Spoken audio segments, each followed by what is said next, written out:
What I've noticed since the lockdown is starting to ease is that a lot of people are seeming to be, they don't really care as much as they used to. So all the things they used to be so hyped up about, got to get to the gym, got to do that, got to do this.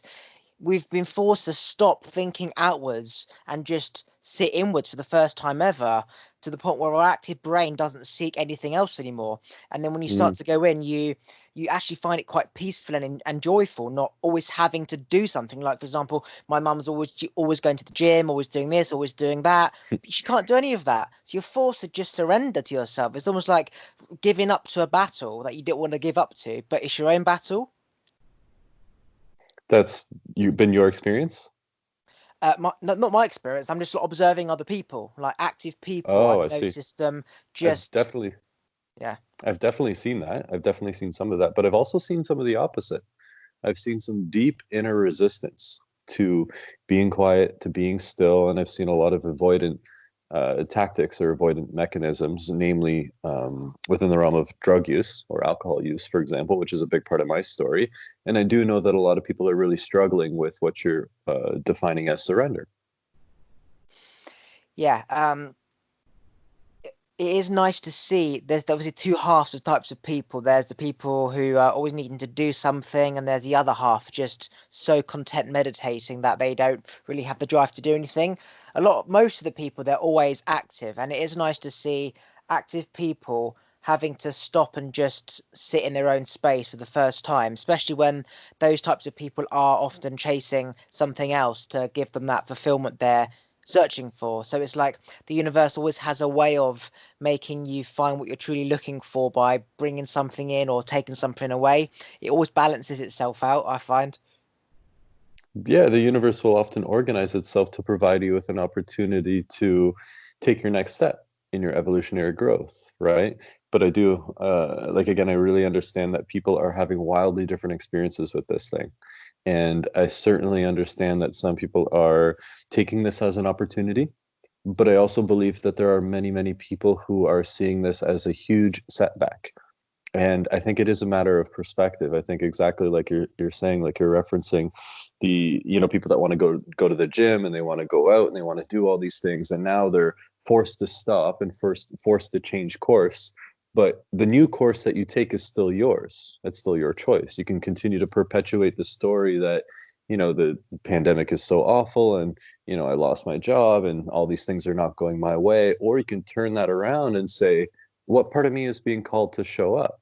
Right? Like who do I want to be in response to the situation that's arisen? I have never had a relationship, and I've always understood why, because I'm a strong energy, and you need to have someone on the same page, otherwise you just won't work. And observing relationships, obviously people want love and they want sex, but when you actually dive into actual relationships, there's not much sex happening, maybe in the early stages, and the love is based on two dependent people. And so it's almost like if you want that feeling of love and dependency, you need all the other shit that comes with it. You need to just agree to them to make them happy. You need to go along and do stuff. And then when you take that all away, you're left with an independent person. And an independent person can't be asked of any of this shit. And because they're so independent, they kind of don't want any. It's like once you realize how freeing it is being content by yourself, you don't want all the other shit, which means you don't really get sex because you're not with anybody. And then if you find somebody Hmm. to have sex with, unless you are kind of on the same page as them, it'll just be a one night stand. So you're back to square one again. And I was having a poo today, and I was really thinking this really deeply. I've never had a relationship. I want love. I want sex. When you have sex with somebody who knows you are kind of got a lot to give and you're not going to be there the next day because they don't see themselves as the same, they are not there again. But then when you have a one night stand, they're essentially a stranger and you want a loving connection. So you can't Hmm. create that with a stranger. So then you find the love situation. And the more content you are by yourself, the higher the energy, the more you need a equal match. They're Hmm. rare. Most people don't love themselves, so they're not on a higher frequency anyway. So if you are on a high frequency, it's rare to find somebody else up there. Again, so that doesn't exist. And then you go down to, okay, so a dependent person needs you, shows a lot of love and affection to you. That's love. But then they could be needy and dependent on you, which drains you and brings you down. So then it causes arguments, which creates an imbalance of the energy and the mood changes. So there's no love and there's arguments. So you're back to square one again. And what I realize is that we're just a lion hunting migrating, fucking when it comes along, and then it dies. And that what we see is based on a perception. We watch a film, we see romantic scenes. We look at our grandparents, for example, who pretty much had fuck all to do apart from get up, go for walks, because there wasn't anything to do. So they're Right. so close together all the time doing fuck all that natural instincts kick in and they start having sex. Hence why they had like 10 kids back in their day, right? These days, our brains constantly occupied with everything else: GM, Xbox, TV, Netflix. Got to do something that you never have time for your sexual energies to build up. And and then obviously you've got the financial situation where people only really get together because they kind of want their own place and they can't afford their own place by themselves. So they're not really independent within their mind. And so you take this all away and you see like out in the street, people holding hands, people kissing. You see the highs, the things you want to see. You don't see what happens when you go back and the effort making a meal and putting it in the dishwasher and like who clears up the plates. You don't see all of that. So we see it and we think it exists, love and sex. But really, when you dissect everyone's relationship, the sex doesn't really happen. And the love's only there because a dependency is there where you need somebody. So really, love and relationships aren't part of nature. It's man-made. Like you look at energy in the stars, you attract and then you repel. So nothing stays together. So when it does, it repels. So it's all about the chase. It's about that line getting to the mate. It's the energy attracting and then it repels. And then the same thing happens to the other energy over there. So it's this constant attract, repel, attract, repel. But when it repels, it does it immediately. But it might take a long time to attract. Translate that to like humans and physical things. We're just like plants. The next seed goes to the next bit of pollen and then it creates. Nothing stays the same. And we see everything the same, houses stay the same, relationships, our parents together. So we think it exists, but really it doesn't. That's an interesting line of theory, and I would Whilst I was challenge having at a poo, least, I thought about that. yeah, I would challenge at least a couple of the notions that there isn't any sex or there isn't any love in relationships, and that people always are about the chase and end up repelling each other. Because I do know many healthy, happy, monogamous couples that are together 30, 40 years, and there's lots of vibrancy, right? There's lots of intimacy in certain partnerships. Now, of course, not everyone is having this experience, but what I did hear is that you believe that you are on one particular level, right? One emotional vibrational frequency, and that it's hard to find people on that level. But I would question how many like dates you've gone on, how many women you've approached, how many, maybe swipes you've matched on Tinder or whatever dating app, and how many attempts you've made. Because a lot of my experience in like dating and relationships and intimacy and sex happened as a result of practice. And I screwed up or I failed, and I use those two terms loosely. I tried and I didn't have the success that I wanted to many, many times before I started to figure out who I was actually deeply aligned with. So, that would be my question, because I hear and I understand that you haven't had a relationship, but you also want to have a relationship. So there's a space there. And the question is how to cross that space and how to move from this experience into the other experience that you would just prefer to be having. Yeah, so it's almost like I always try and find out where mistakes were made so I don't make them again. So I'm talking about when I was 21. I'm 27 now. I'm talking about 21 when I realized it all. It's just I'm aware of the process, so I don't force anything anymore. So I just keep Mhm. going. 27 years later, whatever. But I realized that if you don't think the same, obviously no one is exactly the same, and nobody thinks exactly the same. But if you don't see the same or think the same, you're constantly imbalanced. You're constantly surrendering something to align the other person. And a lot of relationships these days, because and when I say a lot and everyone, I don't mean like no one's having sex, no one's been intimate. I mean the majority of a typical relationship, people don't have sex. So I say never get married because the sex stops. So obviously it's not 100% right, but in Mhm. generalizing, and it all comes down to when I look back, why was I never able to connect with people back in my younger days? It's because I was Mhm. always different. I always thought different. They always kind of followed the groups, and their mindset was made up of all those things in that group. I was never part of those groups, so my mindset was how to make money. Like, is there a God? Why does this happen? Like, so it was a different vibration. So no matter how good looking I was, how good looking they were, how we found each other sexually attractive. When you are in, like, say, back of their house and you're having conversations, the conversations don't flow because you're not in sync, or you always have an answer, and these people, for example, don't have an answer. So you become like a superior thing to them, which makes them feel uncomfortable because you're not equal, because no one's superior or inferior. But if you always have an answer and you're kind of always parenting them with like wisdom, you feel imbalanced. And somebody says to me once, you don't fuck your mother. So a lot of men have their wives, partners mothering them because they're used to their mother mothering them. Hmm. Hence why you could say a lot of sex doesn't happen, because they're always making the dinner, always doing the beds, and that's just the role that has followed through from the generation before. Yeah, what's your thoughts on that? Yeah, yeah, I see where you're coming from, and I see the like polarity shift, right, between the masculine and the feminine. And when it really comes down to it, like again, if I'm having an experience where I don't presently have a relationship, there are likely obstacles in my way, right? The question that I wanted to follow up with that is there anyone in your field? Like, is there anyone like friend or, on like Instagram or that you're aware of that might be an ideal partner? So I have always been an individual person. I've always done what I want. I've never fitted into anyone or anything. Ironically, I kind of I see everything from a third dimension as well as from my own perspective. So I don't just see it from my perspective, I see it from another dimension, and then I see it from Hmm. mine, and I merge it all together. So I have answers why and why not, but I also know for my own self I'd like it, but I also know why I can't have it. So I'm not Hmm. delusional with why things happen or don't happen. In terms of that, yeah, I've got many soulmates, people I've connected with deeply, and they've come and they've gone. And a twin flame for me is someone on the top of the pyramid who is kind of the nearest energy match to you. Hmm.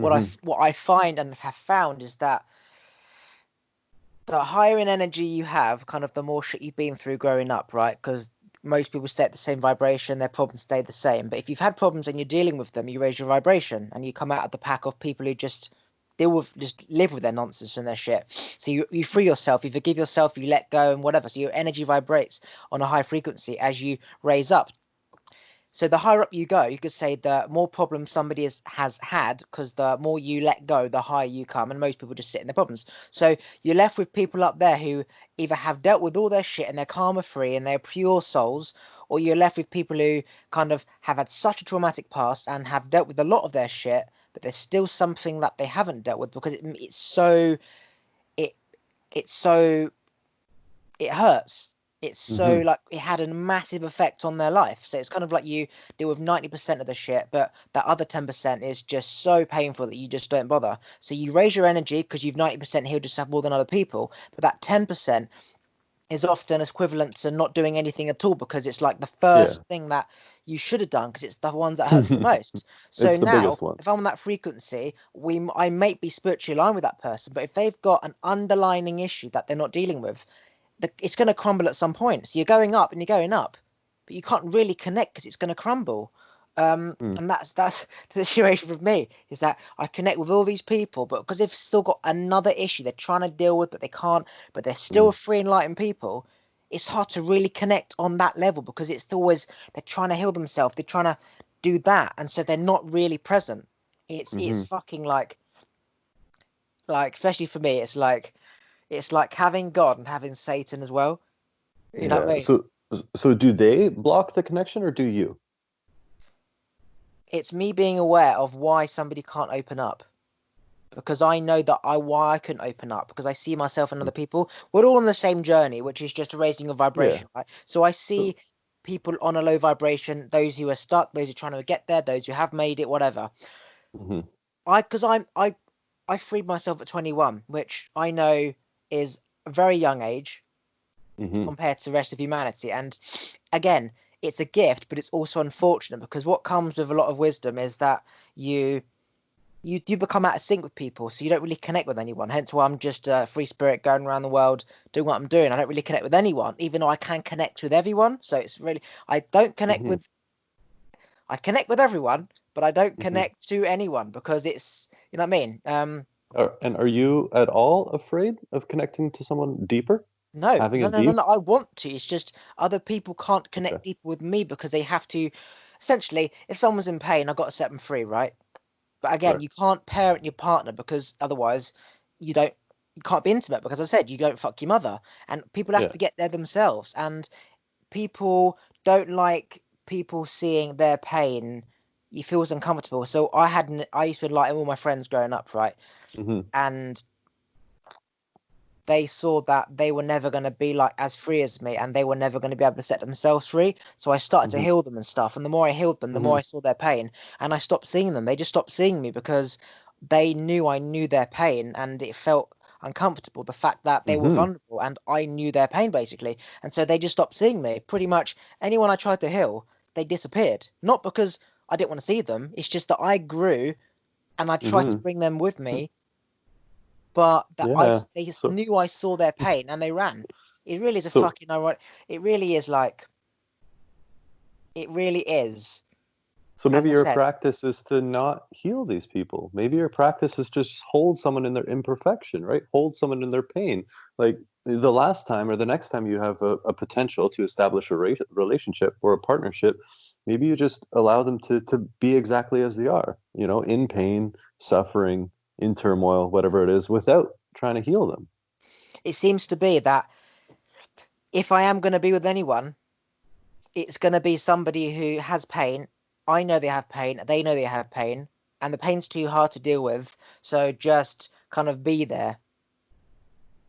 Otherwise, it's just like the same pattern happening all over again, whether you're Hmm. on a low frequency with somebody or on a high frequency. And that seems to be the only way. Just accepting people, even though I can heal them and I want to heal them, they have to heal themselves, and essentially you just have to go through lots of different people, give as much love as you can, and those who are happy for you to know their pain and still want to be there, give your love until they're not there.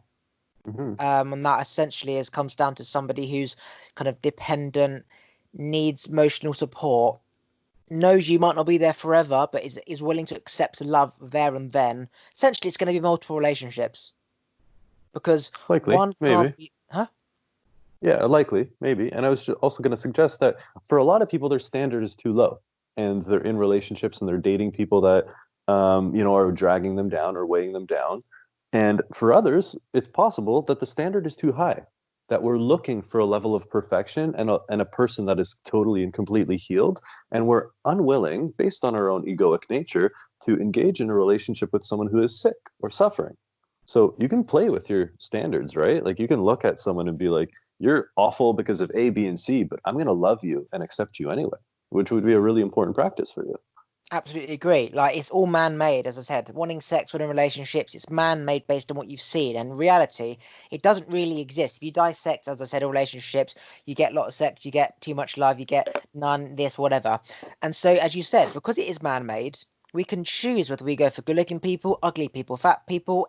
You can choose. Literally, you've got no leg, but I'm going to love you. And they will love you so much, probably more than some blonde person with big tits, right? So therefore, it is a Likely. choice. What do you want out of a relationship? Is it sex? Is it love? Is it um, appreciation? Is it serving? Is it the reaction? You literally can choose, and I think that that is the answer. Choosing choosing somebody based on what you want, but realizing you're not going to get everything that you want. So choose. It's like, do I want Chinese, Indian, or McDonald's? I can choose. I could have Hmm. McDonald's this week, Chinese next week. I could have this girl with no leg, that girl with big tits next week. And if the Chinese is shit, I'll go back to the Indian. If the sex was good because she's got one leg, I'll go back to the blonde. But if she's a fucking annoying prick, I'll go for the one leg person. It's all a balance. So you're right, actually. So It's a Oliver, choice. let me ask, because this is an important question that I've been considering a lot. What do you think the purpose is of a relationship, like a romantic partnership? What do you see as the reason why you might get into a relationship?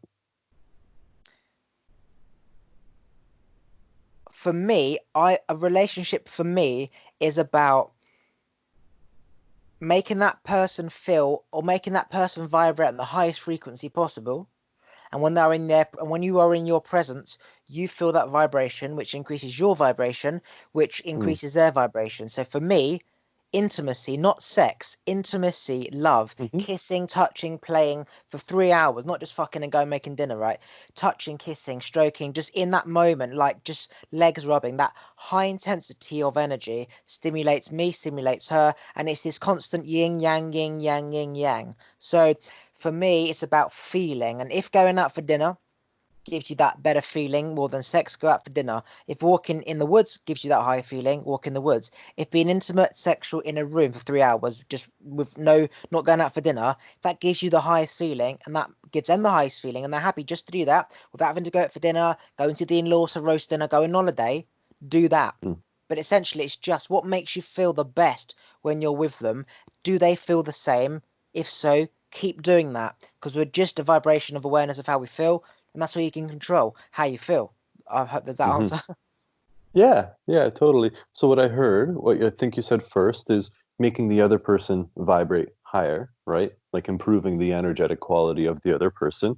And then what I believe you said after that is that's going to recycle back and then make me feel better. And there's going to be this exchange and this flow of energy. And that's beautiful. But I would really focus in on what you desire out of the relationship, because it's fine as a byproduct if someone else heals. But again, if I'm entering a relationship for the purpose of the other, then it's like I'm putting the relationship up here and I'm putting my needs and values just underneath, and the other person's are kind of somewhere in between. And my understanding of a relationship is that it's an opportunity for me to express who and what I am. So different relationships serve different purposes based on the intention that the two people come into the relationship with. So when I'm entering a relationship, I'm asking what part of me is being called to show up. For example, do I need to learn to accept and tolerate and become patient with someone and hold space for someone who's just going through a process? Or do I need courage and, a bit of determination and focus to change, right? Or help or heal or improve a given situation? So I've got multiple different versions or parts of myself that I'm pulling from and I'm calling on. And if I feel frustration arise, then I'm like, why is that? What's happening there? And what other part of myself can I call on in that moment? So So the relationships are answer to that, creative, right? They're self-expressive, but it is about the individual. in that case, because I'm a free person and I just used to go out when I want, go out for restaurants when I want, go to the casino when I want, go clubbing by myself when I want, it's almost like I will just do what I want when I want. If I had a friend with me, I would go with them. I'd go with them if I felt better with them. If it was the same, it would simply be a choice. But friends are about making you feel good and thinking that was an amazing day. I love that. Let's do it again. They don't make me feel as good as I would feel by myself. There's no point doing it with a friend. So imagine that whether it's with a friend or myself, I get the same feeling. What other needs do I need? Intimacy, which includes sex. So I suppose for me, Mhm. a relationship with a female is if I can go out for dinner and go to the beach and go on holiday with friends, what am I going to get specifically from a female? Intimacy and sex. So, in that, to your answer, I think what I'm seeking is intimacy and sex with the Mhm. opportunity to do other things should it feel good to, Mhm. and and to be free and to come and go wherever feelings are. So polygamous relationship. So wherever the feeling is with that person, to have sex with that person, have dinner with that person, go for a walk with that person, the freedom to just make me feel good as often as I can whenever the need is. Mhm. Because I'm seriously Yeah. realizing now, as I'm going through and I connect with more people, like the twin flame thing, it's the same pattern, just worse. It's almost like you connect deeper, but there's bigger problems. So as again, it's like the bigger you are, the harder you fall. So mate, it feels like the only thing I haven't got right now, which I could only get through a female, is intimacy and sex, which makes me feel incredible and makes them feel incredible, which makes me feel incredible. So maybe I need to stop trying to find this deep connection because you can't be intimate with somebody who's got emotional issues, for example. Rather than finding a deep connection, as you said, find somebody who can serve me in the way that I need to be served. So the intimacy and the sex. Are they okay not to get deep and open up? Some people don't want to Mhm. open up. Some people don't want to do that. Absolutely. That's fine. And that's They're great. giving me the intimacy. So maybe I need to start not dropping my standards in terms of like looks, because twin flame is not about looks, it's about the connection. But the connection seems to be like the bigger the magnet, the harder you repel. So I can't be going for the twin flames anymore. Hmm. I don't have necessarily look standards. It's just if I find you attractive, then I do. Black, ginger, European, whatever. Maybe I should start going for the sexual attraction, which I've never gone for, by the way. I've always gone for the spiritual connection. It's always been about, it's not about the looks, it's a connection. But Hmm. simply going down this path has literally fucking got me nowhere. So maybe I need to just go, if I fancy you, let's have sex. And if you want to have another time, let's do it again. And if you don't, that's also fine. I have not That's tried great. that. And I love the level of authenticity and integrity and honesty that you put forth. This is just what I want right now, right? This is the phase that I'm moving through. And God knows, like humans, like the moon, like we have, so many different phases. And I went through a long period of time where it was just sex, just the physical, raw animal part of myself. And that was a part of myself that I wanted to express. And then I moved into the spiritual and emotional connection, and then now it's more like life path, like where do you want to be in 5 years? And does that sound like where I want to be? And can we help each other get there? And there's so many different aspects. So it sounds like that's precisely right, is that there are women out there. I know there are women out there that just want sex, right? Or just want a physical connection or just physical attraction. So maybe you find one or two people that you can share that with and can meet you there. And then you just leave the emotional and the spiritual stuff aside. But I will say that I think you just said that we can't have an emotional connection with someone who has emotional issues. But I disagree. I think the deeper the issues is the more opportunity for growth and healing there is there. But again, place that aside and just look at like precisely what it is you want. Like what kind of experience would I like to have 1 month from now, right? Who am I with? What are we doing? What's the energy like? How deep are we going? Is it physical? Is it emotional? Is it spiritual? Is it mental? What parts? And you can write this out or you can just visualize it in your head, but start to call for that precise experience, the one that you want to have. Um, I do believe, right, through trial and error, that you have to you have to apply action to every single thought, right? For Hmm. example, if you're 14 years old and you're having thoughts about men, you've got to do it. You can't be like, oh, it's gay, you can't do that. You have to do it. You might not be gay, it might be a one situation, but you have to do it. Otherwise, that thought will stay in your head forever. Now, I've always been aware of this, so I've had sex with a ladyboys, I've had sex with one guy, as men, women, whatever. You've got to get it out of your head. And if you need to do it Hmm. again, do it again. And if you don't need to do it again, you tried it and you don't like it, and that's the end of it. Are you going to do it again? Who knows? If I have a Chinese takeaway right now, I'm not going to have it every week. I might want it in 50 years' time. There's no rules in life. You don't have labels in life. You're just flowing and going with feeling. So, for example, growing up, I wanted a girlfriend. Never had that. Then I thought I wanted sex. Then I had sex. I wanted a connection. Now I finally found a connection. There's no sex because you can't be intimate with somebody, my situation, because there's emotional issues. Okay, so I can't have the intimacy, I can't have the emotional connection because then there's no sex. But then I want to have that loving relationship. So then you can't be with somebody, you can't be in a loving relationship and a sexual relationship unless they are completely healed, because then you won't be on the same page. So it's this constantly, okay, I think it's left, and I go right, and then I go right, then it's left. It's almost like quantum physics. When you observe a particle, it becomes a wave. What you want, you get it, and you want something different. I'm realizing now that life is not observe. It's not the particle. It's not what you are getting. No, so it's not what you've. It's not what you've got. It's the moving towards. It's like the universe keeps spinning. Life Hmm. keeps growing. We might see the flower as the end result, but in the bigger picture of what is a plant, it just keeps growing and it dies, and then the seed forms and it plants another one, and it keeps going. So this thing Hmm. about settling for a relationship, settling for love, it doesn't exist. It's man-made. It keeps going because, as I said, when you connect, you repel straight away. When the sperm and the egg come together, life, planets, attract, repel. You know, seed and pollen, blum. It never ends. So this thing about relationship, it literally is man-made. Hence why, no matter what I go for love, go for sex. They can't have this, you can't have that. It doesn't exist. I'm trying to get two in one. I'm trying to get the sex and the intimacy, and then the emotional side to it without the dependency, and the dependency without the financial. It doesn't exist. It's man-made. It's almost like you've seen this in a film, you've seen this in a film. Oh, I want both of that because I saw them on the bed, loving and having sex. But it's two different scenes. It's fucking fake. It doesn't exist. So really, it comes down to a choice. Do I want a Chinese tonight or an Indian?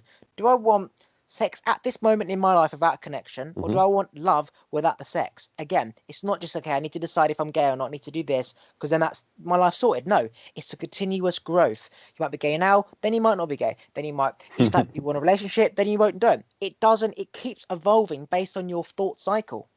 Hmm. Yeah, you're talking about the nature of creation, right? The ability to create a particular opportunity for myself. But so marriage, for example, and strict monogamous bonding among humans as the norm, I think is not helpful because I think there are many different other relationship styles that would actually serve people much more. But if we look at our close evolutionary ancestors and a lot of, primates, animals, certain birds, penguins, elephants and lions, they bond, they pair bond. They're in monogamous, closed relationships. So I don't think it's entirely a human fabrication. And I believe that I understand the experience that you're referring to. Like when you come together, there's an immediate repulsion. But lately, I haven't been feeling that. Lately, the deeper I go, the more I actually want to be with the partner or the people that I'm involved with. So maybe you could speak a little bit more about that theory where like there's a coming together and immediate repulsion, because that's not an experience that I've had lately. If you look at like marriages, right?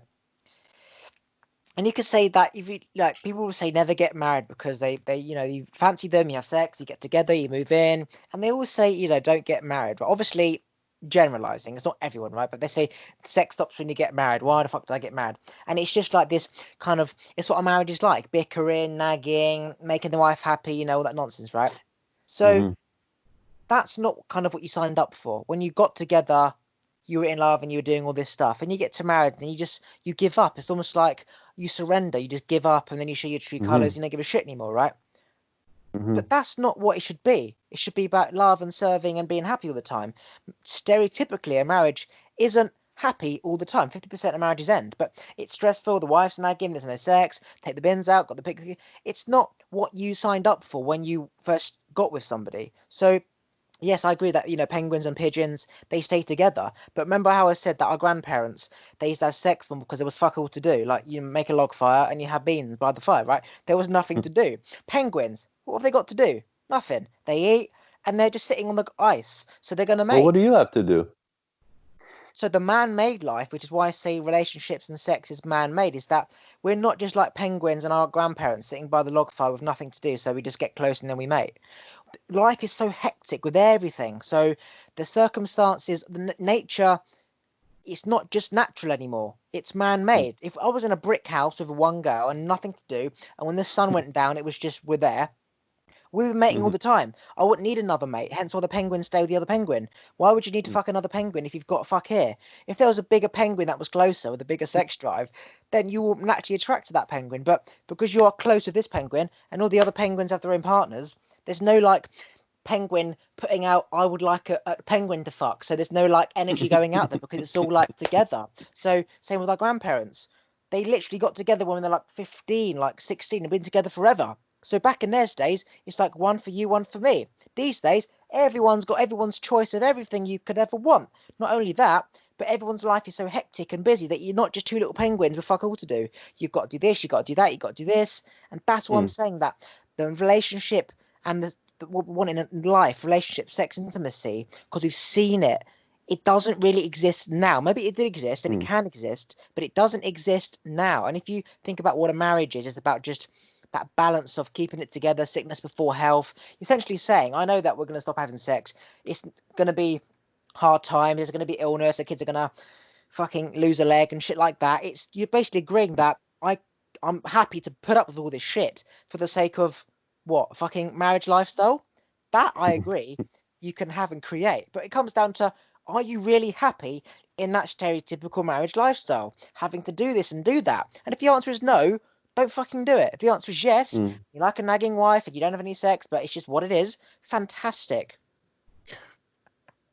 Um, thank you for that. That's really insightful, and I love the way you speak with such enthusiasm about the penguins in particular. I love that train of thought. Okay, so you said everyone's life is hectic. Let me ask you Not directly: everyone, Is as I your said, generalizing. is your life hectic? Is No, Oliver's life hectic? no, Okay, absolutely not. so this isn't a problem that you're struggling with. This hecticness. It's almost like me. It's almost like would you go down a road that there's a blockage? Would you go down that road if there was a blockage or if there was a car on fire? If you're gonna have I to don't come think I back? would.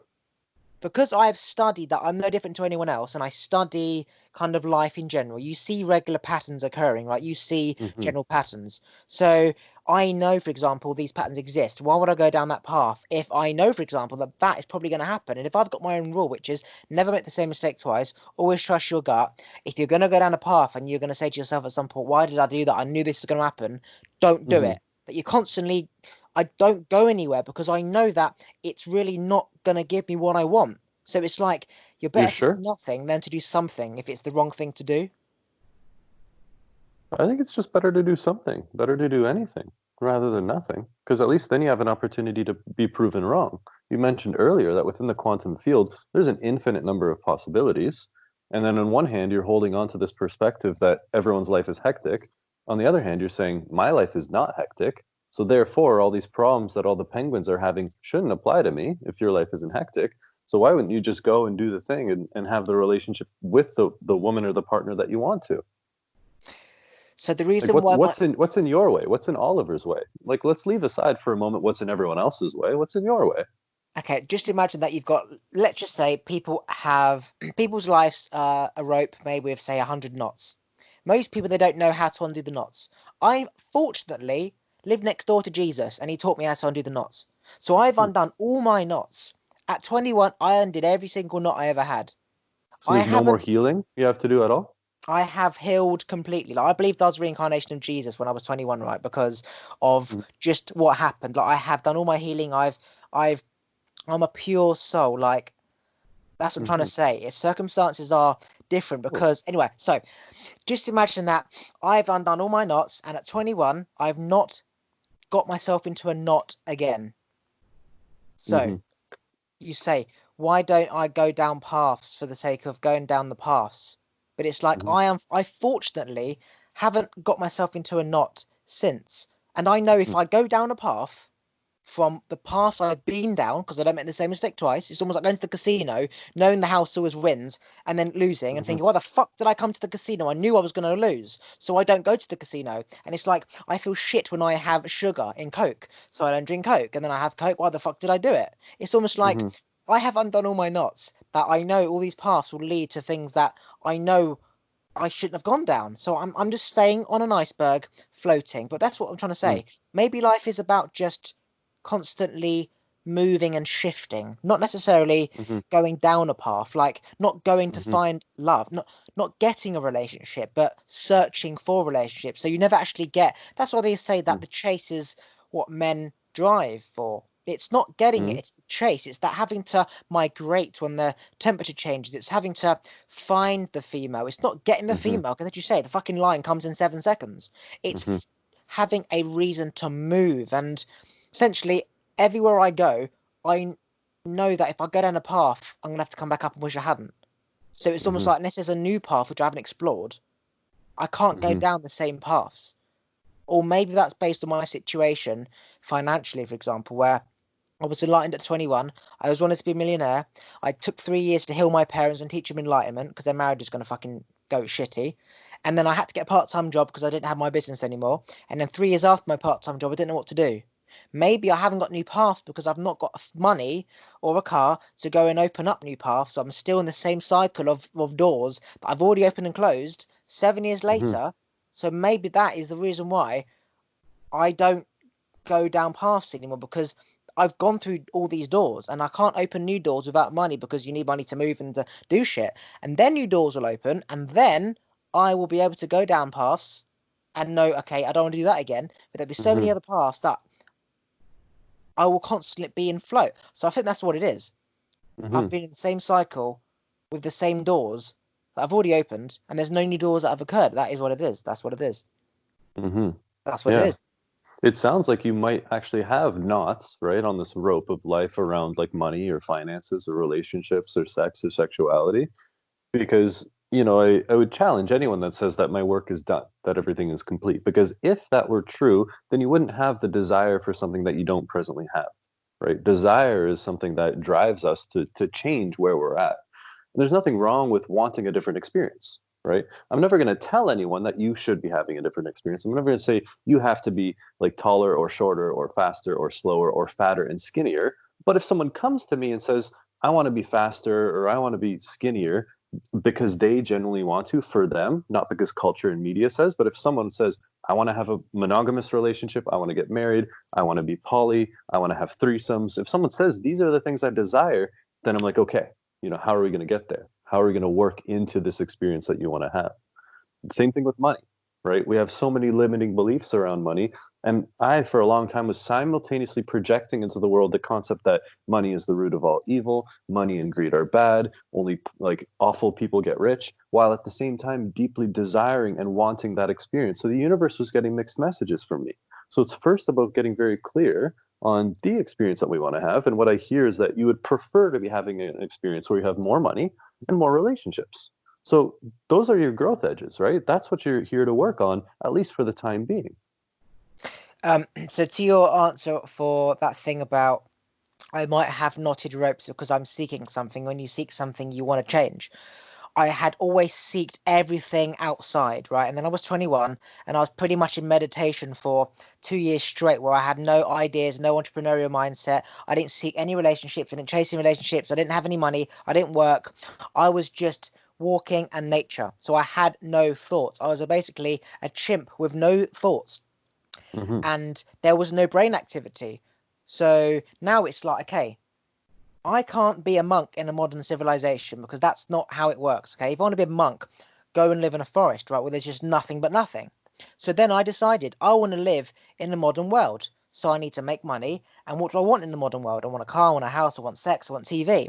So my brain starts kicking in and I start seeking relationships, seeking ways to make money, and seeking this. So I don't have any knots. Like I can't explain it, right? I am just I don't have knots. I knew the importance of grief. Like I had bullying and I had trauma, and I never dealt with it until I was 21. And I was Mm-hmm. going through bullying that happened when I was like 6, 7 years old, replaying situations and crying and grieving. And I knew the process. I knew what I had to do. And amazingly enough, I hadn't seen these people for say 8 years or 15 years, whatever, since I left school. And I saw them 3 days in a row because I was so focused on them for the first time. That is a like thoughts become things. That was phenomenal for Mm-hmm. me. I saw this guy 3 days in a row because I was healing and forgiving him. And I reached out to him on Facebook and I said, I forgive you. But I never thought about them or saw them ever since. And that was Mm-hmm. phenomenal when our thoughts can push people away as well as attract them. That was Mm-hmm. phenomenal when I saw them 3 days in a row. But yeah, I Mm-hmm. don't have knots. And I know people they like to tell themselves that they don't when they do. But I Mm-hmm. can honestly say that I have grieved because I knew the importance of grieving everything. I've even grieved my father's death, who's alive, because I didn't want it, Mm-hmm. because I knew the pain that I'd eventually have to go through if he died. I have grieved my Mm-hmm. parents' death. So in my mindset, I imagine them dying, and what would I do? I would grieve and I'd let go and I'd say, Dad, you're amazing, whatever. And I'd go about my life and I'd talk about my father because most people who are in pain don't speak about the pain. And I would make the effort to Mm-hmm. speak about it all the time. So my dad's alive and he's fine and healthy, but I've already processed that information so that I'm prepared for that shock because you don't know when it's going to happen. So Mm-hmm. I can honestly say that I've grieved everything that I ever had to. As I said, I've gone through all my knots because I knew Mm-hmm. the importance of doing it. And I want to travel the world and heal and enlighten people, right? And I knew that I Mm-hmm. can't practice what I preach because I'm a big word of if I know I'm Mm-hmm. lying to myself. If I haven't healed, I can't be telling you how to heal because I'm lying. And I can't be seen as lying because I pride myself on not lying. I can't practice what I preach. People won't take me seriously as a teacher and a mentor if I have got my own shit to deal with. So you have Mm-hmm. to be able to be pure. And when you say, you need to do this. And they say, but why should I do it? Have you done it? I can't be like, yes, and really, like, my mindset, I'm going, no, I Right. can't. I'm lying. And people will know. So I have healed, Mm-hmm. so I can be pure and say, look, I've been through all this shit. You can get yourself out of it. So yeah, I haven't got any knots. Yeah. So you're referring to knots as like spirit, like a baggage, like emotional part of myself that I haven't healed from the past, right? Yeah, so like trauma, Yeah. things you've not dealt with, things you've run away from, Yeah. issues you've not occurred. Yeah, grievances, just things Mm-hmm. that you knew you should have done back then, but you didn't do. Mm-hmm. It's still in your head, as you know. You have to go back Mm-hmm. and do it. And because I knew it from 21. I literally was spending fucking thousands of hours watching YouTube videos all through the night whilst I was sleeping. Didn't even know what I was listening to. I was waking up just forgiving people and giving people money and getting my things back and all through the night. Like I can't explain. Days and weeks and weeks and months and months and months. fucking thousands of hours of YouTube videos, forgiving, healers, law of attraction, and during the day, Mm-hmm. I knew I had to do it. As you said, you close every door or don't bother. There's no point Mm-hmm. closing a few if you're gonna have to go back and close them. It's almost like if I Mm-hmm. wanted to go into the future and I'd have to come back and do something I'm running from, I can't completely go into the future. It's like Mm-hmm. if you go on holiday to Spain or America and you forget something, you can't come back. So you need to make sure you've got all your shit with you when you go. And I realized if I want to do what I need to do, I can't go back and sort my parents' shit out. They've got to already be healed before I go. Hence why I spent 4 years healing them. So when I go traveling the world, they're healed. I don't want to come back and they're arguing and having to deal with their shit because I can't completely do it. And they don't Um, argue anymore? don't argue anymore. Falling back in love, Yeah. synchronicity. Every problem they ever run from is dealt with. Every problem they kept from each other. Every fucking thing. I Mm. undid every single knot of me, and I undid every single knot of them because I realized my knots were their knots. I had to do it. Mm-hmm. Mm-hmm. Cool. That sounds really lovely. Yeah, it sounds like you'd have a lot of skill in relationship coaching, or mediation of these conversations. So you have a lot to offer, right? You have a lot to give the world. The question always comes down to how am I going to do that, right? Or what's in my way presently? What obstacles have I set up against these experiences that I want to be having? But if there's no more work to do based on the past, then the next job that any enlightened master has is to share these teachings and this knowledge with the others, right? To help others get to our level.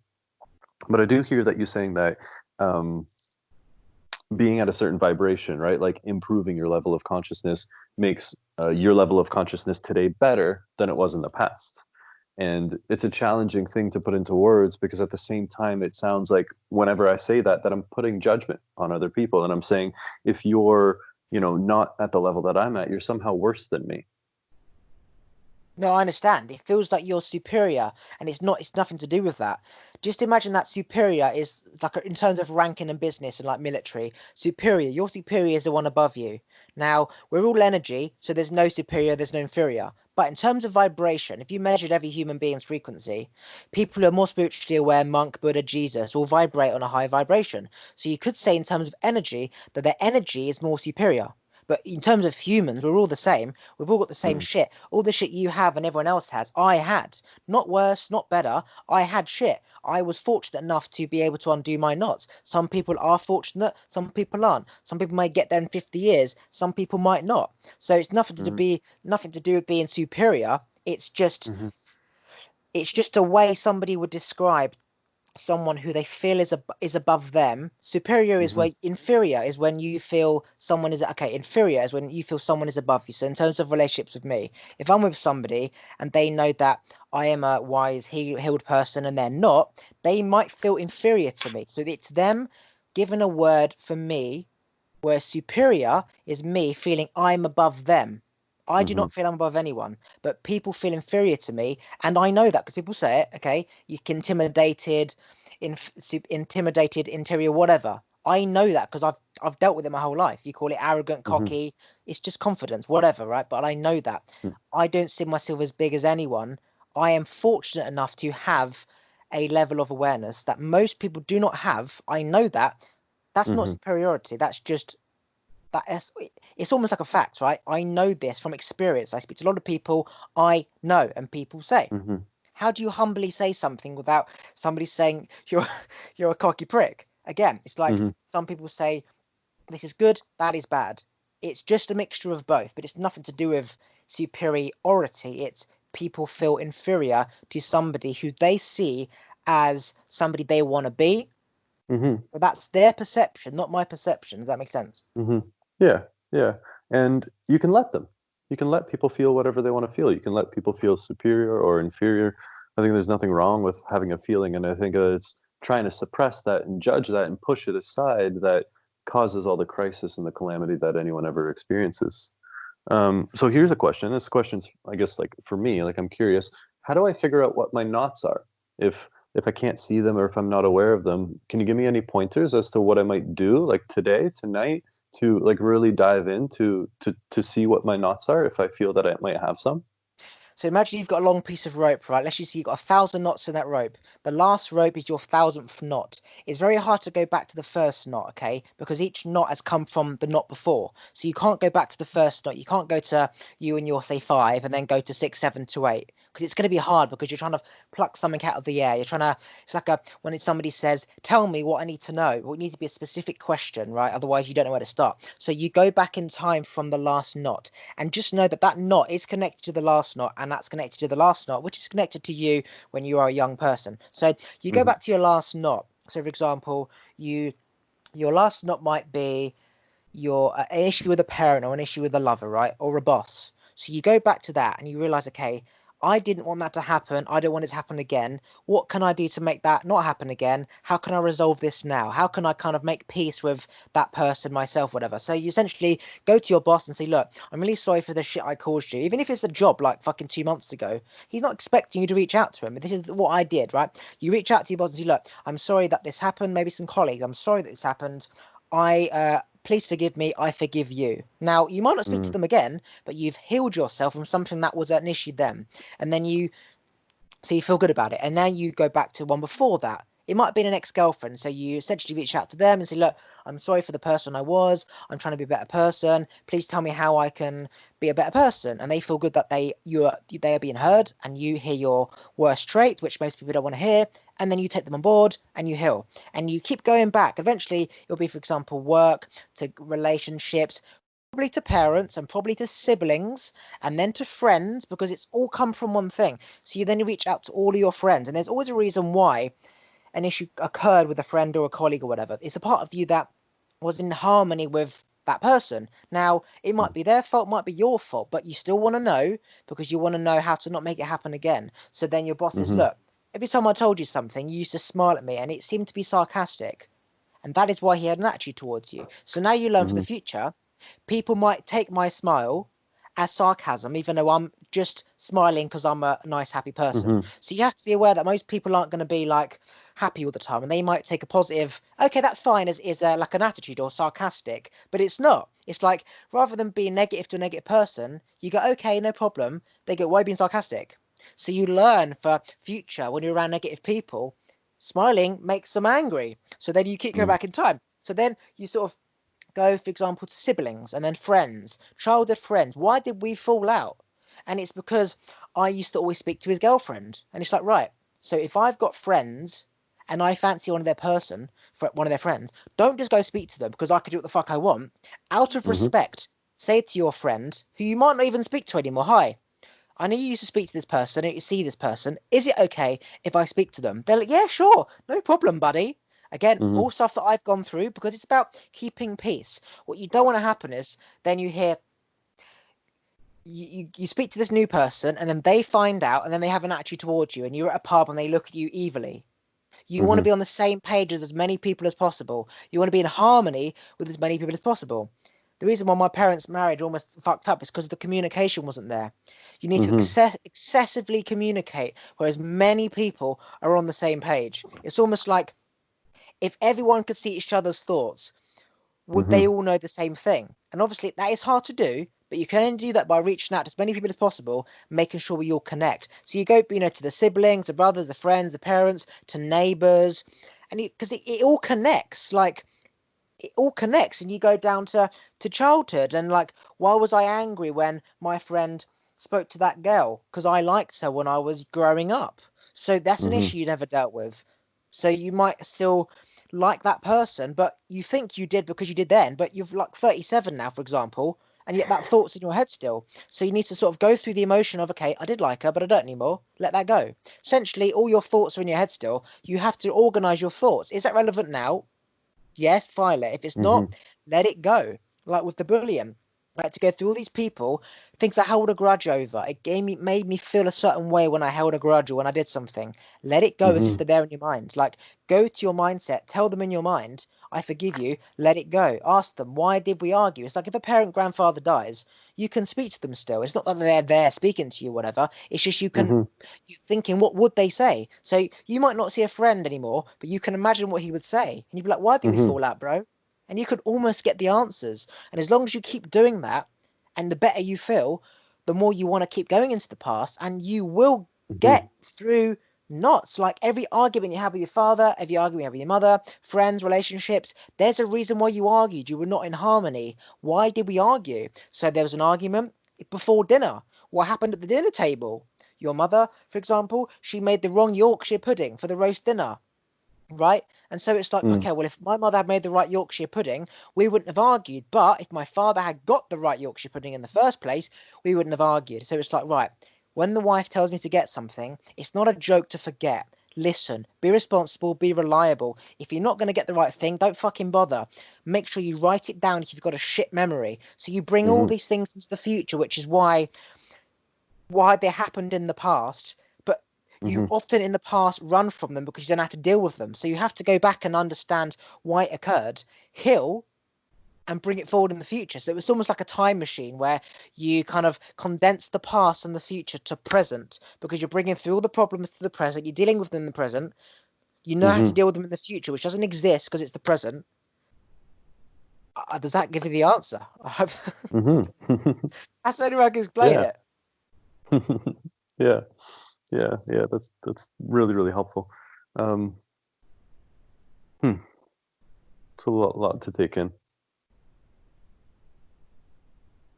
I do definitely resonate with everything that you're suggesting about communication being vitally important for any partnership, any friendship. And I think that's an area of life that a lot of us could improve. And I think really putting forth with as much honesty and integrity what my experience is often what I start with. So, one way to diffuse any argument before it arises is to lead anything with saying something like, it's my perception that, or it's Yes. my experience that, or like I have this feeling inside my body around something that you've said or done. Because as soon as I project onto someone and say, you made me feel, or like it's your fault, then I've put the blame on the person that I'm corresponding with, and I've taken no accountability or responsibility for, my part and the feelings that have arisen in me. It's been really true, and I found it really interesting and insightful based on my posting on Instagram that I'll put up a post, and some people say like this is really triggering, this is offensive, this is upsetting, and then there's another group of people that say this is empowering, this is inspiring, this is enlightening. So which is it?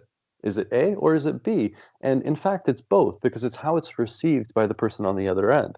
So I'm always as compassionate and thoughtful as I can be, and if I'm found wrong, right, like if I'm found that I could have, been more compassionate or more kind in something that I said, then I own that. I turn around and I say, you know what? I'm sorry. I'm sorry that I wasn't able to, meet you with as much compassion as I could possibly come up with.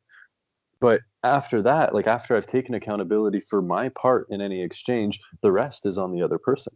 And I think that's where people trip up is that they're unwilling or unable or they don't know how to take responsibility for their own emotional shit. Because if I'm triggered, I'm always triggered because of something in the past. It's always some past part of my story that I've held onto. And I've said, that's actually still true. Because if I don't believe at all that what someone is saying is true, then it's not going to trigger me. And I use this example, and this is, maybe a silly example, but if you say, hey, Richard, you know what, you're a purple unicorn, I'd be like, well, I'm not purple. I have no horn. That's clearly not true. Whatever, right? It like washes right over me. It just blows right by, and it's just insane to even begin to consider this prospect as true. But if you said, "Hey, Richard, you're a bad brother to your sister. You're mean to her," I'd be like, "Whoa, wait, maybe that's true." Right? Maybe some part of that story is still alive in me, and I'd have to go back in time and think of it the last few times that I interacted with my sister. I'd have to think, what did I say? How was I? What was our interaction like? And I'd have to check. And if I have to check at all, then some part of me still believes that, yeah, maybe I'm a bad brother. By and large, most of me understands today that I'm a good brother to my sister, and I'm just using this as an example. But if I can get very firm and very clear on what's true, then anything that anyone says isn't going to impact me. It's going to move right through me. um, what I will say is that sibling rivalry always goes back to childhood, right? For example, our parents die and there's two siblings. Money creates issues, right? And it's like, well, why does that? Why does the money create issues? Like your brother and sister, you're supposed to love each other. And it always comes down to childhood. Did one child or sibling feel like they got more attention and love from the parent? And it's a way to get back, way to get the upper hand. And I have noticed this through studying, especially my own family. I've seen it. Okay, if you don't resolve childhood issues, even if it's like not there anymore, right? Even if they're not Mm-hmm. speaking about it, it's still there, right?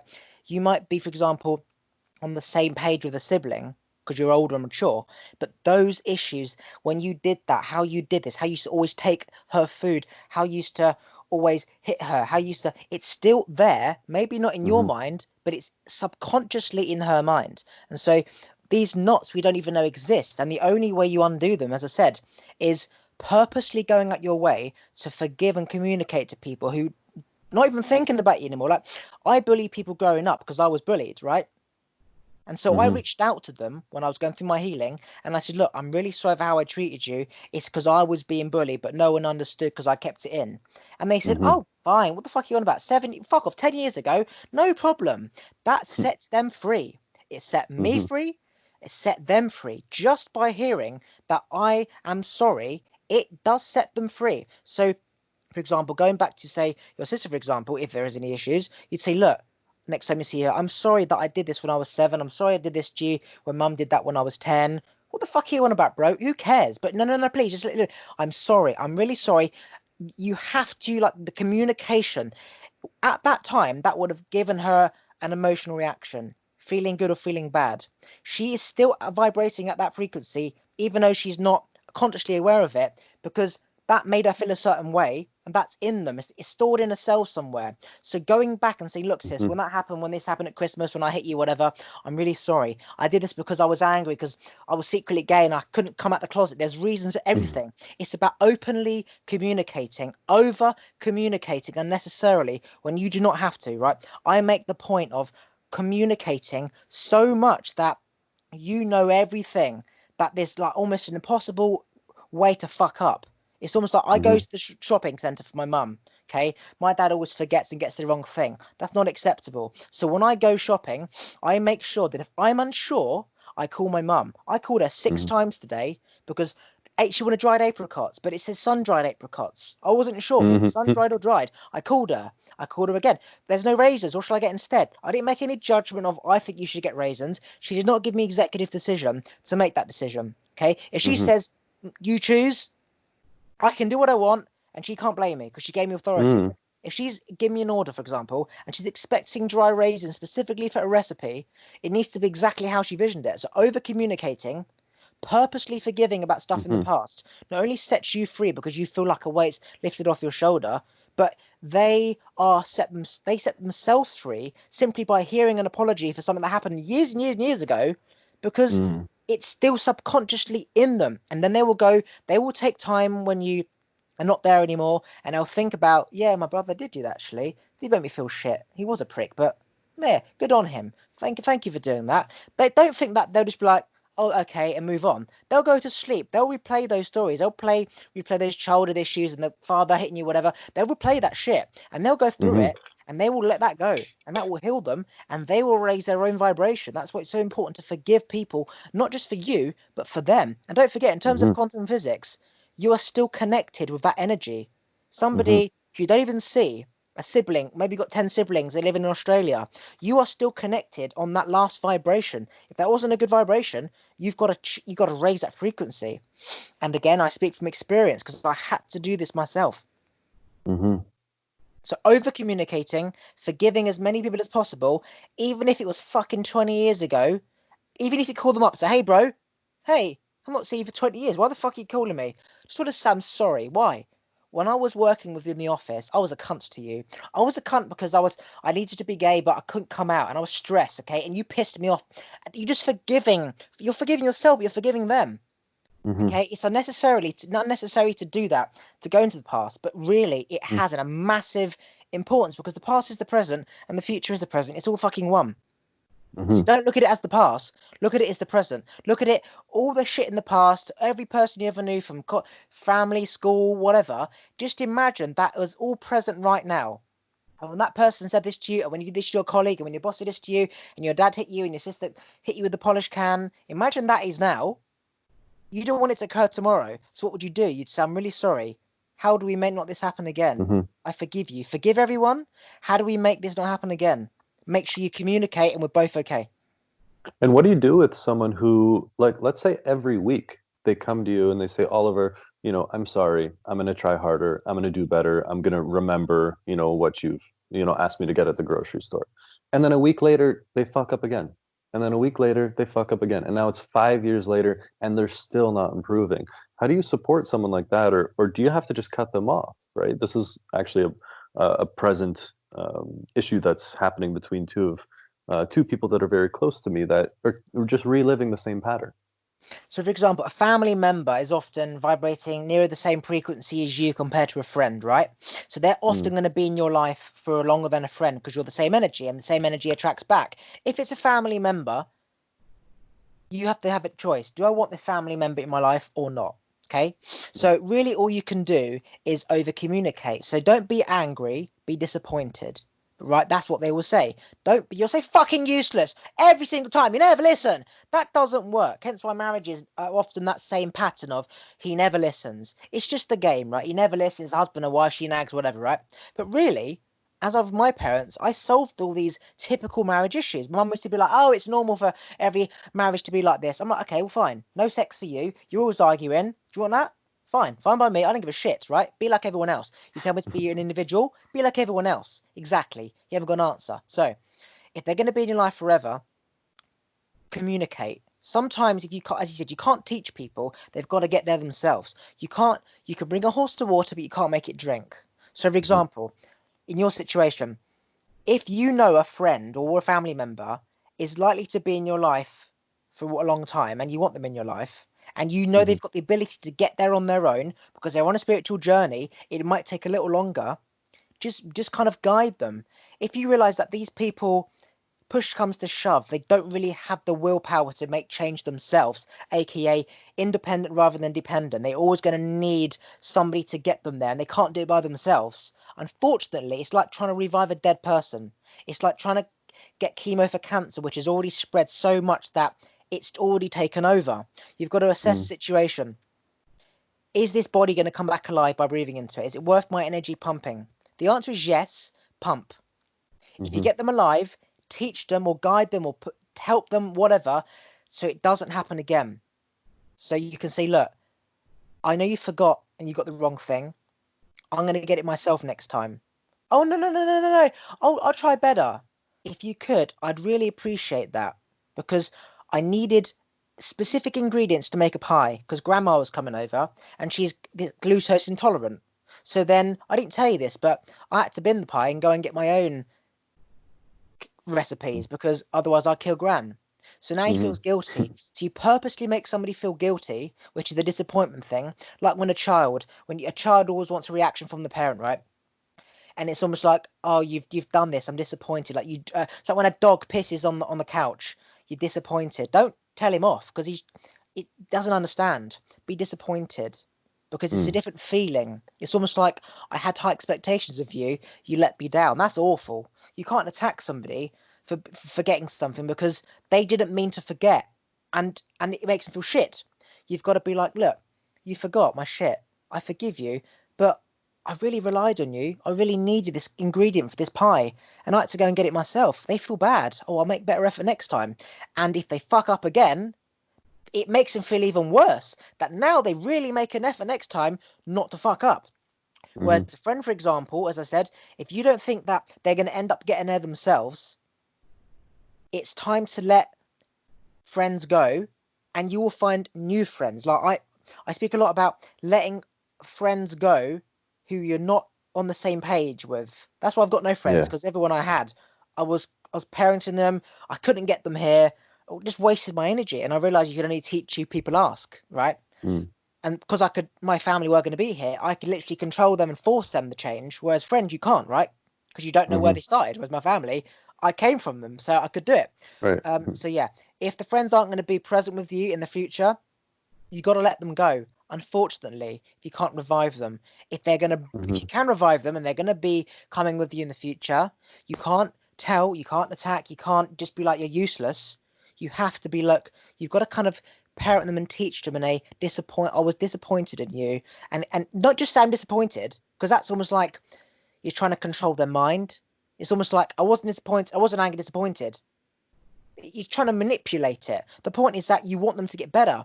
So you've got to make them feel emotion. You've got to express how you feel. Like, I Hmm. needed this and I couldn't do this. Like, don't swear, don't get angry. Just communicate and say, look, Hmm. please, next time, if you don't think that you can get the right thing, tell me. I'll get it myself. It's not an issue. But if you're going to go to shopping centre for me, please get the right thing because I specifically needed eggs for this. You got me a duck egg. I needed a chicken egg. It's two different things, right? Hmm. Please make them feel bad and they won't do it again. But you're not making them feel bad because you want to make them feel bad. It's the only way to change because they feel your emotions and they don't want to make you feel bad because they love you. You love people at the end of the day. You want to make them feel good. So it's really just And the psychology between how to get things done. You can't like attack employees. You got to nurture them and give them got to make them feel good, you know. Go and play ping mhm, pong and have a nap. Come in when you want. You can't be like you got to be on at this time. You got to work for 8 hours. It's fucking robotic. Humans don't work like that. mhm. And and then if they can't change or refuse to or are unable to, you're saying you have to cut them off sooner or later, right? Becomes a point where you have to put one before two. Okay, I believe that if you are okay yourself and you've eaten yourself, you can conserve as much food as you want, right? If an animal's got enough carcass to himself, anyone can join. But if he is starving, he's now got to put himself first. So eventually, it's how is it affecting your emotional well-being and energy levels and how it makes you feel. Trying to do this with this other person, does it make you feel good? Are you getting anywhere? How does it affect you? Is there change? Hmm. If there's change, you feel good. So you keep going, and the more they change, the more you feel good. But if it's like you're beating a dead horse, it's not going anywhere, blood out the stone, it's affecting you emotionally, sexually, physically. You've got to think yourself. When you've given as much as you can to the other person, you then have to put one before two. And that is Hmm. okay.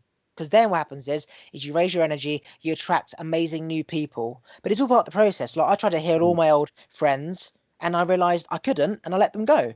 People go through Hmm. that process. As I said, if you're thinking about fucking men, you got to do it. Even if you're not gay, you got to do it because it will stay in your head. You've got to, as I said, do I want love? Find love. It's not about sex. And I realized I can't get the love without the sex. Then I focus on you have to go through the Hmm. motions of trial and error, trial and error, trial and error. Hmm. Even if you know at the end of the day what I'm saying you're going to get there, you still have to go down that path yourself. That's why you Hmm. can't tell people the path to enlightenment. You have to guide them by saying, look, this is what's going to happen so they can recognize and sort of stay focused. But you can't Hmm. get them there because you have to go through the healing yourself. Hmm. I do understand what you're referring to. Like if something's in your head, that you have to express it, you have to let that emotion out somehow. But and for example, the example you're using that if you want to be with a man, go do that with a man, right? Provided that there's consent. What if the thoughts in my head, or what if I'm supporting someone who's got like a thought that they want to hurt someone, right? Or they want to like kill a cat or something, right? Like what if someone has like a violent like thing that they want to express that's inside them? What can you do with that? So, for example, right, if you call the police, okay, if you've got like a 16, a 14-year-old person who's been abused by a father, right, he's an angry person, he's killing cats. Calling the Hmm. police isn't really going to do anything because they put him in jail and the problem's still there. So, actually, letting karma get him is the better way. For example, you don't call the police, something will happen, he'll feel the pain that he's inflicting on that cat. He won't kill the cat again. If you put him in jail, he's going to be angry. The system's against him. No one's supporting me. He's going to have the anger. So sometimes letting the universe do something is better than, say, man-made. If, for example, you can't, karma's not affecting that person, it's going to affect other people in a negative way, which you could have prevented. Right? It's like eating bad food, getting cancer when you knew you shouldn't have had all this diseased food, right? you Hmm. you could have done something about it. So, for example, if it kills a cat, you could have done something about it. So, if you can't really let karma do its bit, and you can't teach that person, you've got to sort of, and the universe can't take control. But you don't want that guilt of I could have done something, Hmm. regardless whether it was karma or man-made. I could have prevented that. It's almost like the coronavirus. You you went out thinking I'll be okay, that person died, that's affected their family. You could have prevented that. If, for example, that person might kill a cat and he's not listening to you, you have to think of yourself. Would I feel guilty if he killed a cat? The answer is Mm. yes. You have to call the police. You have to Mm-hmm. then use man-made tools to kind of keep yourself. You, you have to think of yourself. And if you can't do it yourself, you've got to call the police. If nature Mm-hmm. and the universe can't do anything and it's going to affect you, call the police, which kind of stops him from killing a cat for the 7 years in prison. And after Mm. that, that's not nothing to do with you because you took Right. action there and then. You put preventive measures in place I like that. that Mm. now you are guilt free. If he kills a cat after 7 years, none of your business because not your problem because you did something to help now, which if you didn't do would affect you because you wish you'd done it. Apart from Mm. that, I have done that for me. Whatever happens, happens. I can't Mm-hmm. control it, but for me, I took action in the best way I could. And if he kills a cat, I'm just another animal. I can't stop every other animal on this planet. There's 8 billion human beings. I can't fucking help everyone. But if, for example, Gotcha. it was your neighbour's cat, you'd feel guilty. You did something. Mm-hmm. That's really helpful. I have to get going in a couple minutes because I have another call coming up. Okay, quickly, do you want to plug anything you want to plug? Because I need to get a toilet as well, so we can actually end this here. Plug any socials and whatever. Uh, yeah, my Instagram is a good way to reach me. Rich Reflect. Anything Other than else you want that, to? I think that's it. Maybe I'll share with you also the event that we have on Friday. It's at 9 p.m. on my time, so it might not work out for timing because I think it'll be middle of the night for you. Uh, but at 9 p.m. we jump on and we do an event on Zoom called Confessions and Overshares. It's 18 plus, and the whole idea behind that is to talk about edgy, taboo, uncomfortable topics like sex and drugs and being a shitty person. And it's a lot of fun. We have about 20, 25 people that drop in, and we just share experiences and fantasies and all sorts of things like that that I haven't had the space in society to express because I do understand that all these parts are just parts of our human experience, and having a container to vocalize some of these things is really really fun and really empowering. So I'm going to share that with you on Instagram. But other than that, yeah, thanks for your time. This was a really lovely way to connect, and yeah, I had fun. All right, I'm going to stop this call right there. I'll just say goodbye.